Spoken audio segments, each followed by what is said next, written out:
If this week's primaries taught us anything, it's that Donald Trump is still very much in control of the Republican Party. Trump-backed candidates dominated on Tuesday across 5 states. But nowhere was Trump's endorsement more impactful than Arizona. The headline from Thursday's Arizona Republic says it all. Trump's slate takes charge. And that main slate of MAGA nominees in Arizona have all bought into Trump's 2020 election lies. Take Kari Lake, for example. She's running for governor.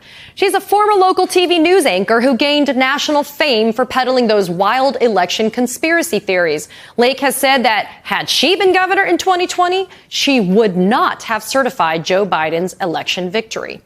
And then there's Mark Finchem, the Trump-backed candidate running for Secretary of State. Finchem is a state rep who holds many of the same conspiratorial views as Kari Lake. He's also a member of the far-right militia group, the Oath Keepers, and he was seen outside of the United States Capitol during the January 6th insurrection.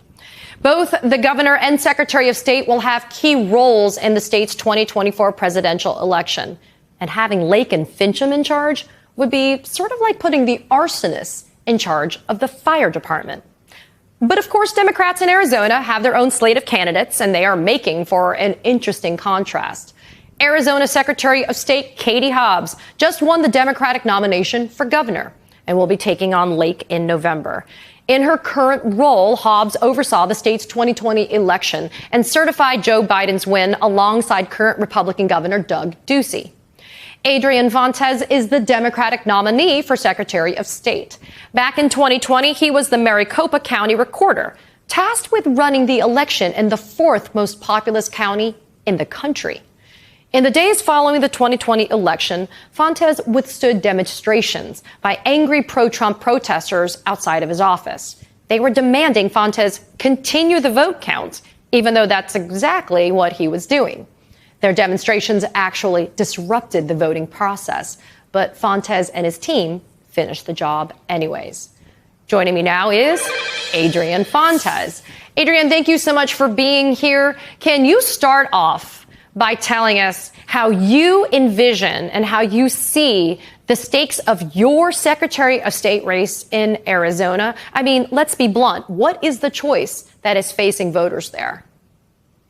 Well, first, thanks for having me. And second, the choice is stark, and it could not be more defining for this moment in our republic. You have a January 6th treasonous insurrectionist on the one side, and then you've got a United States Marine Corps veteran who ran one of the best elections America's ever seen with a bipartisan team that I continue to be very proud of.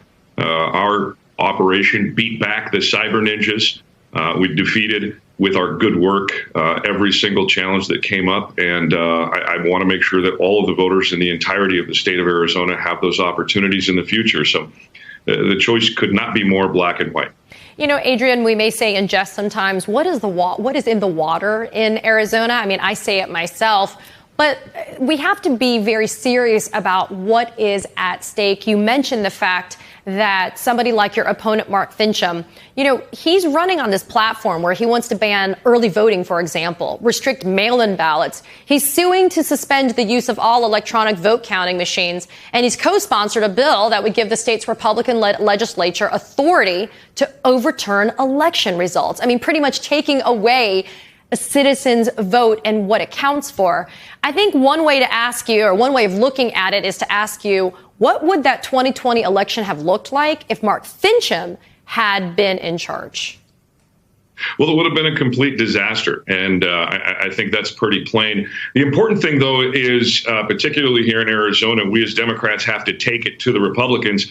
And the question that I have for my opponent is, why do you hate America and Americans? What is so wrong with the Republicans and independents and Democrats who actually ran that election in 2020? Why do you hate the work that they did, the oath that they carried out, Mr. Finchem? And what is so wrong with the method of voting that was created by Republicans back in the 90s, promoted by Republicans all through the 2000s, and really has helped make it easier for all Arizonans to vote? Why suddenly the change? He's got to justify his nonsense And the voters of Arizona are not going to put up with this, nor am I.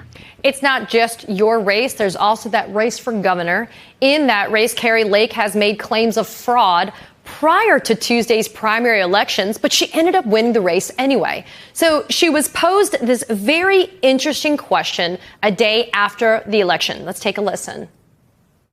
We the people won. We won. You said this election was messed up. You said you have evidence of cheating. Why should voters trust that you won this election fair and square? Elections are just such a mess.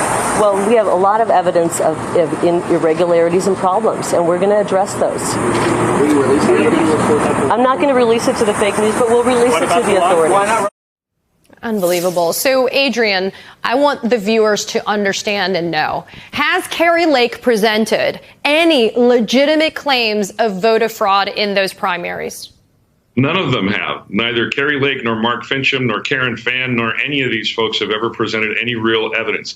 It is all garbage. I'd use more colorful language, but I get in trouble on network TV when I tell people what I really think about the way that these folks have completely eviscerated the faith that Americans have in one another. Let's not forget, it is regular citizens who run the vast majority of everything that happens in our elections. And I will say this. If Kari Lake is hiding evidence of wrongdoing, misprision of a felony is still a crime.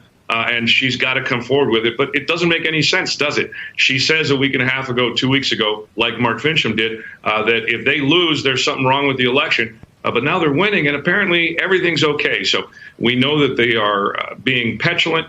They probably never played team sports as children, so they didn't learn how to win or lose with grace and respect. And so we're going to take it to them. Democrats in Arizona are ready to fight. This Democrat is ready to fight against their nonsense. And we're going to bring some stability into government by getting rid of these people who are just like wild-eyed fanatics. They've got to go away. You talk about team sports. Sometimes there is strength in numbers. Katie Hobbs is going to be Kari Lake's opponent on the Democratic side. Have you had the chance to be able to talk to her since winning the primaries about maybe putting a concerted front together as Democrats to be able to fight back before those November elections? Look, Democrats in Arizona have always put together coalitions. We work with independents and Republicans all the time.